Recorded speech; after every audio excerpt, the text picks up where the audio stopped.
ತಾಲೂಕಿನ ಯಲಿಯೂರಿನ ತಪೋವನದಲ್ಲಿರುವ ಶ್ರೀ ಲಕ್ಷ್ಮೀ ಪ್ರತ್ಯಂಗಿರಾ ದೇವಸ್ಥಾನದಲ್ಲಿ ವೈಶಾಖ ಬುದ್ಧ ಪೂರ್ಣಿಮೆ ದಿನದಂದು ಪ್ರತ್ಯಂಗಿರ ಹೋಮ ಹಾಗೂ ಪೂಜಾ ಕಾರ್ಯಕ್ರಮಗಳನ್ನು ವೇದ ಬ್ರಹ್ಮ ಶ್ರೀ ಬಸವರಾಜ ಶಾಸ್ತ್ರಿಗಳ ನೇತೃತ್ವದಲ್ಲಿ ನಡೆಸಲಾಯಿತು.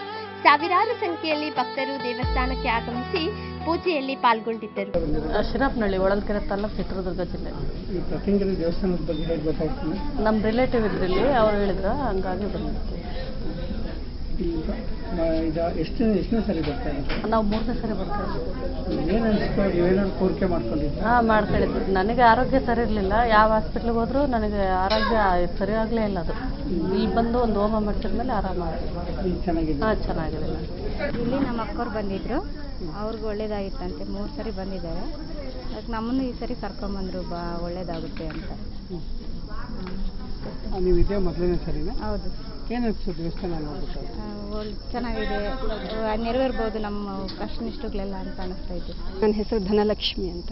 ತುಮಕೂರು ಶಿರಾ ಓಡಾಡ್ಬೇಕಾದ್ರೆ ಆನ್ ದಿ ವೇನಲ್ಲಿ ಬೋರ್ಡ್ ನೋಡಿದ್ವಿ. ನಾವು ಫಸ್ಟು ಎಲ್ಲ ಬೆಂಗಳೂರಿಗೆ ಹೋಗ್ತಿದ್ವಿ. ಪ್ರತ್ಯಂಗಿರಾ ದೇವಿ ನಮಗೆ ತುಂಬ ಅಮ್ಮನವರು ಪರಿಚಯ ಇದೆ. ಹಾಗಾಗಿ ದರ್ಶನ ಮಾಡಬೇಕು ಅಂದಾಗ ನಾನು ಬೆಂಗಳೂರಿಗೆ ಹೋಗ್ತಾ ಇದ್ದೆ. ಸುಮ್ಮನೆ ಈ ಕಡೆ ಒಂದ್ಸರಿ ಕಣ್ಣು ಆಡಿಸಿದಾಗ ಬೋರ್ಡ್ ಕಾಣಿಸ್ತು, ತುಂಬ ಖುಷಿ ಆಯಿತು. ಇಲ್ಲೇ ಹತ್ತಿರದಲ್ಲೇ ಇದೆಯಲ್ವ, ನಮಗೆ ಅಷ್ಟು ದೂರಕ್ಕೆ ಹೋಗೋದ್ರ ಬದಲು ಅಮ್ಮನವ್ರನ್ನ ಇಲ್ಲೇ ಹತ್ತಿರದಲ್ಲಿ ಬಂದಿದ್ದಾರಂತೆ ತುಂಬ ಖುಷಿ ಆಯಿತು. ಬರಬೇಕು ಅಂತ ಭಾಳ ದಿವಸದಿಂದ ಅಂದ್ಕೊತಾ ಇದ್ದೆ, ಸಾಧ್ಯ ಆಗಿರಲಿಲ್ಲ. ಈಗ ಅಮ್ಮನವ್ರು ಕರೆಸ್ಕೊಂಡಿದ್ದಾರೆ ಸರ್ ನಮಗೆ. ನಾನು ಬಂದಾಗ ಕೇಳಿದೆ, ಇದು 1 ವರ್ಷದ ಮೇಲೆ 3 ತಿಂಗಳಾಗಿದೆ ಪ್ರಾರಂಭ ಆಗಿ ಅಂತಂದು. ತುಂಬ ಚೆನ್ನಾಗಿ ಮಾಡಿದ್ದಾರೆ, ಎಲ್ಲ ಪರಿಸರ ಎಲ್ಲ ತುಂಬ ಚೆನ್ನಾಗಿದೆ, ವ್ಯವಸ್ಥೆಗಳು ಕೂಡ ತುಂಬ ಚೆನ್ನಾಗಿ ಮಾಡಿದ್ದಾರೆ. ಖುಷಿ ಆಯಿತು ಸರ್ ನೋಡಿ. ಬೆಂಗಳೂರಲ್ಲಿ ನೋಡ್ದಂಗೆ ಅನ್ನಿಸ್ತು ನಮಗೆ. ಇಲ್ಲಿ ಅಷ್ಟು ದೂರ ಹೋಗೋ ಅಂತ ಇದು ನಮಗೆ ತಪ್ಪಿ ಅಮ್ಮನವರು ಇಲ್ಲೇ ನಮ್ಮ ಹತ್ತಿರದಲ್ಲೇ ಬಂದಿದ್ದಾರಲ್ಲ, ಎಲ್ಲರಿಗೂ ಅಂದರೆ ತುಂಬ ಈ ದೇವಿ ಬಗ್ಗೆ ತುಂಬ ಜನಕ್ಕೆ ಅಷ್ಟೊಂದು ಪರಿಚಯ ಇರೋದಿಲ್ಲ. ಪ್ರತ್ಯಂಗಿರಾ ಅಂತ ಕೇಳಿದಾಗ ಏನೋ ಒಂದು ಹೊಸ ಹೆಸರು ಅನಿಸುತ್ತೆ. ಸೊ ಹಾಗಾಗಿ ಈ ಒಂದು ದೇವಸ್ಥಾನ ಇಲ್ಲಿ ಆಗಿರೋದು ಇಲ್ಲಿ ಸುತ್ತಮುತ್ತಲು ಇರ್ತಕ್ಕಂಥವ್ರಿಗೆಲ್ಲ ತುಂಬ ಅನುಕೂಲ ಆಗಿದೆ ಅಂತ ಹೇಳ್ತೀನಿ.